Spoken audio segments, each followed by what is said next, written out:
Hello বন্ধুরা, কেমন আছো? আশা করি তোমরা সবাই ভালো আছো, সুস্থ আছো। স্নান করা হয়ে গেছে, স্নান করে চলে আসলাম। আর ছেলেও বাড়িতে চলে এসছে সকালবেলা। ছেলে স্নান করে একবারে পুজো দিয়ে গেছিলো, আমি আর পুজোটা দিইনি, ওই দিয়েছে। তা চলো আজকে কি রান্না করলাম তোমাদের একবার দেখাই। এখন খাওয়া দাওয়া করবো। আজকে রান্না করেছি, প্রথমে আগে কি দিয়ে শুরু করবো মানে বলো তুমি। তো আমার ছেলে চলে এসছে, এই যে প্লেট নিয়ে বসে আছে। কে রান্না একবার দেখায় কি রান্না করলাম। এই দেখো, বুঝতে পারছো কি রান্না করেছি। বিরিয়ানি করেছি। আজকের আমাদের রান্না বিরিয়ানি।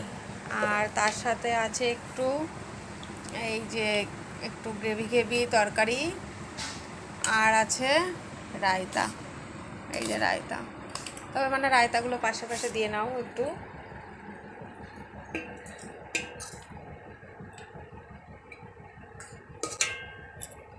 তবে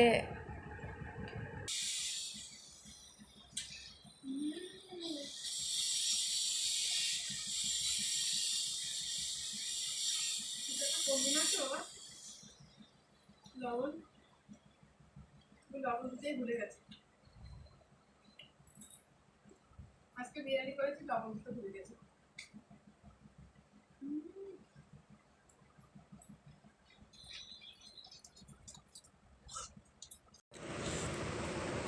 কেমন আছে? ভালো লাগছে? কি একটা কম পড়েছে বলো? ভাতটা করেছি আর কি, তখন আর লবণ দিতে হয়তো ভুলে গেছি, কিন্তু অতটা বোঝা যাচ্ছে না। রায়তা আছে, ধরো মাংসর গ্রেভি টেভি সব কিছু আছে এর মধ্যে, ওর জন্য আর অতটা বোঝা যাচ্ছে না। আর এই রায়তাতে একটু বেশ বিট লবণ টবণ দিয়ে আছে, তো মাখিয়ে খাচ্ছি, কিছুই বুঝতে পারছি না। খাওয়া দাওয়া হয়ে গেছে, এবার একটু এইখানে শোবো। ছেলেও এইখানে যে শুয়ে আছে। তো আজকে বিরিয়ানিটা কেমন খেলি?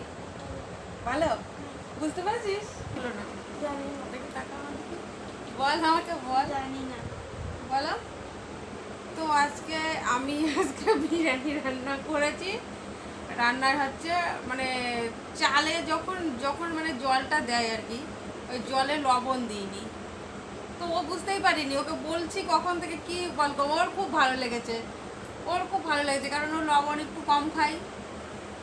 ওর খুব ভালো লেগেছে, কিন্তু আমার একটু লবণ হলে ভালো, তবে অতটা বোঝা যায়নি।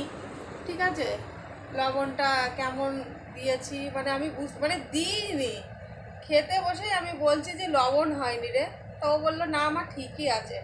তবুও ওই যে মাংসর যে ঝোলটা, মাংসটা রেখেছিলাম আলাদা, ও ওইটাতে মাখিয়ে খেয়েছে, তার সাথে ছিল রায়তা। এই তো ব্যাপার। তাহলে চলো আজকের ভিডিওটা এই পর্যন্ত। কালকের আরও একটা নতুন ব্লগে তোমাদের সাথে দেখা হবে। আর লাইক কমেন্ট শেয়ার করো।